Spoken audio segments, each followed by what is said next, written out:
Rochester, Minnesota. Meredith App. Standing in a stately Mayo Clinic library, Lily Ross reached out and touched the face of a stranger, prodding the rosy cheeks and eyeing the hairless gap in her chin she once had known so well.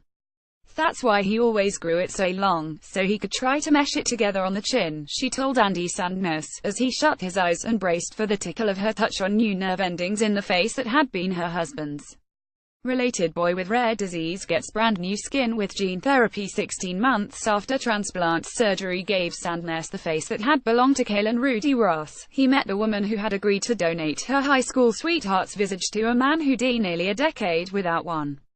The two came together last month in a meeting arranged by the Mayo Clinic, the same place where Sandness underwent a 56-hour surgery that was the clinic's first such transplant. With her toddler Leonard in tow, Ross strode towards Sandness, tears welling in her eyes as they tightly embraced. Related wanted 1 million people to study genes, habits and health. Ross had fretted before the meeting, fearful of the certain reminders of her husband, who took his own life. But her stress quickly melted away. Without Callan's eyes, forehead or strong cheeks, Sandness didn't look like him, she told herself. Related nurse sings to dying cancer patient in touching viral video. Instead, she saw a man whose life had changed through her husband's gift, newly confident after 10 years of hiding from mirrors and staring eyes. It made me proud, Ross said of the 32-year-old Sandness. The way Rudy saw himself, he didn't see himself like that. Sandness and Kaylin Ross full of hunting, fishing and exploring the outdoors before their struggles consumed them, 10 years and hundreds of miles apart. Sandness put a rifle below his chin in late 2006 in his native Wyoming and pulled the trigger, destroying most of his face. Ross shot himself and died in southwestern Minnesota a decade later.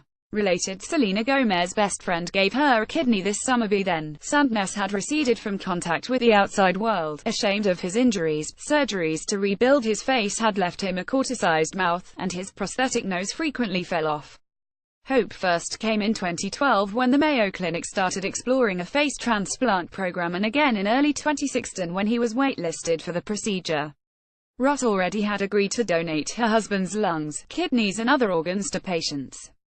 Then LifeSource, a Midwestern non-profit organization that facilitates organ and tissue donations, broached the idea of a donation for a man awaiting a face transplant at the clinic. Ross and Sandness' ages, blood type, skin color and facial structure were such a near-perfect match that Sandness surgeon, Dr. Samir Mardini, said the two men could have been cousins. Related police officer donating kidney to 80-year-old boy she just met. Ross consented, despite her hesitation about someday seeing her husband's face on a stranger. 8 months pregnant at the time, she said one reason to go forward was that she wanted the couple's child to one day understand what his father did to help others. More than a year after a surgery that took a team of more than 60 medical professionals, Sandness is finding a groove in everyday life while still treasuring the simple tasks he lost for 10 years, such as chewing a piece of pizza. He's been promoted in his work as an oilfield electrician and is expanding his world while still prizing the anonymity that comes with a normal face. I wouldn't go out in public. I hated going into bigger cities, he said. And now I'm just really spreading my wings and doing the things I missed out on, going out to restaurants and eating, going dancing. Life with a transplanted face takes work, every day. Sandness is on a daily regimen of anti-rejection medication. He's constantly working to retrain his nerves to operate in sync with his new face, giving himself facial massages and striving to improve his speech by running through the alphabet while driving or showering. I wanted to show you that your gift will not be wasted, Sandness told Ross. Mardini and the rest of Sandness' medical team have delighted in seeing their patient and friend open up since the procedure, going out of his way to talk with strangers whose gaze he once hid from. It turns out Andy is not as much of an introvert as we thought, Mardini said.